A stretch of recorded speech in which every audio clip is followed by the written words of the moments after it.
ने किसी के ना लाइफ स्टाइल को फॉलो किया, ना ही किसी के स्टारडम को किया, किसी की गायन शैली और ना ही की गायकी को फॉलो किया। अच्छा मैंने पूछ लिए 2 लोग। और पवन सिंह कुछ नहीं, क्योंकि वो भी आपसे पहले इंडस्ट्री में। उनको क्या फॉलो करेगा कोई आदमी। मैं अपनी जीवन अपने हिसाब से, उनकी गायकी अलग है, मेरी गायकी अलग है, मेरी एक्टिंग अलग है, उनकी एक्टिंग अलग है। आपको गाने पसंद है उनके वैसे पवन सिंह के? ये चीज खेसारी लाल यादव जी गलत बोल दिए हैं। अब हम आपको खेसारी लाल यादव और पवन सिंह में डिफरेंस दिखाएंगे। खेसारी लाल यादव हर टाइम बोलते हैं कि पवन सिंह हमारे बड़े भाई हैं। इनफैक्ट एक बार तो उन्होंने यहाँ तक कह दिया था कि पवन सिंह हमारे बड़े भाई हैं और ये पिता तुल्य हैं। बड़ा भाई पिता तुल्य होता भी है, इसमें मजाक वाली कोई बात है नहीं।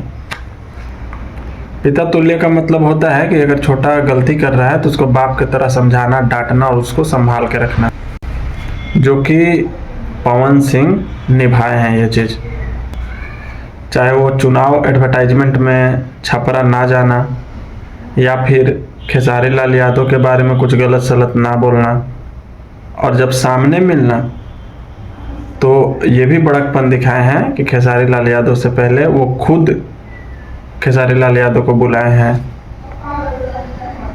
आप लोग ये वीडियो क्लिप देख लीजिए जिस पे खेसारी लाल यादव कह रहे हैं कि पवन भैया हमारे पिता तुल्य हैं। मेरी तरफ से पवन भैया को और पूरी इंडस्ट्री को दिल से थैंक यू कि सबने आकर मेरा मान सम्मान बढ़ाया। और जहां सवाल है मेरे पवन भैया का, तो ये पवन सिंह बाद में है, सबसे पहले मेरे पिता समान है ये। अब ये वीडियो देख लीजिए जिसमें पवन सिंह खेसारी लाल यादव के बड़ा भाई होने का फर्ज निभा रहे हैं। जब से मैं खेसारी को जानता हूँ और जब तक मेरे शरीर में सांस रहेगा तब तक जानूंगा कि मेरा छोटा भाई है। कि अगर हमसे कुछ गलती होती है तो आप मुझे मैसेज करो, भैया आपने ऐसा क्यों किया, मैं उसका जवाब दूंगा। अगर आपसे कुछ होता है तो मैं आपको मैसेज करूं कि भाई आपने ऐसा क्यों किया, आप मुझे जवाब दें।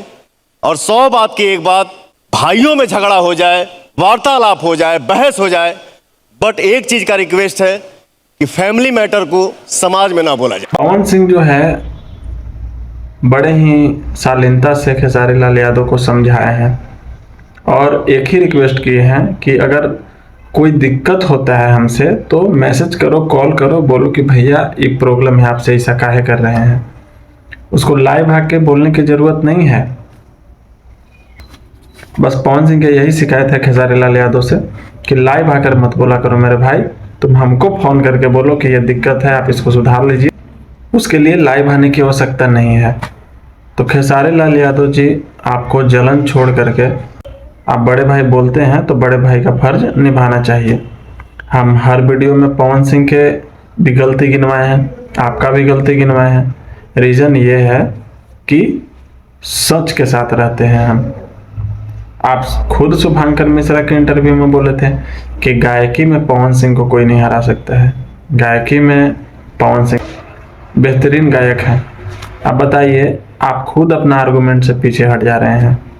ये गलत चीज़ है। आप अपना अच्छा छवि बनाए हैं सोसाइटी में, ऐसे बोल करके उसको गंदा मत कीजिए। तो वीडियो आप लोग ज़्यादा से ज़्यादा शेयर कर दीजिएगा कि वीडियो हमारा खेसारी भैया या उनके कोई टीम मेंबर के पास पहुंचे, और उनसे कहना चाहेंगे कि आप अच्छा छवि बनाए हैं, उसको खराब मत कीजिए इस तरीके से इंटरव्यू दे करके। और अगर पवन सिंह से आपको दिक्कत है तो जहां इंटरव्यू में गए हैं या पॉडकास्ट में गए हैं तो पहले ही बोल दीजिए उससे कि पवन सिंह का नाम हमारे पॉडकास्ट में या हमारे इंटरव्यू में नहीं आना चाहिए। बात खत्म। तो वीडियो ज़्यादा से ज़्यादा शेयर कर दीजिएगा कि ये वीडियो खेसारी लाल यादव और उनके टीम मेंबर के पास पहुँचे। और आप लोग कमेंट करके बताइएगा कि हमारा कहना सही था या गलत।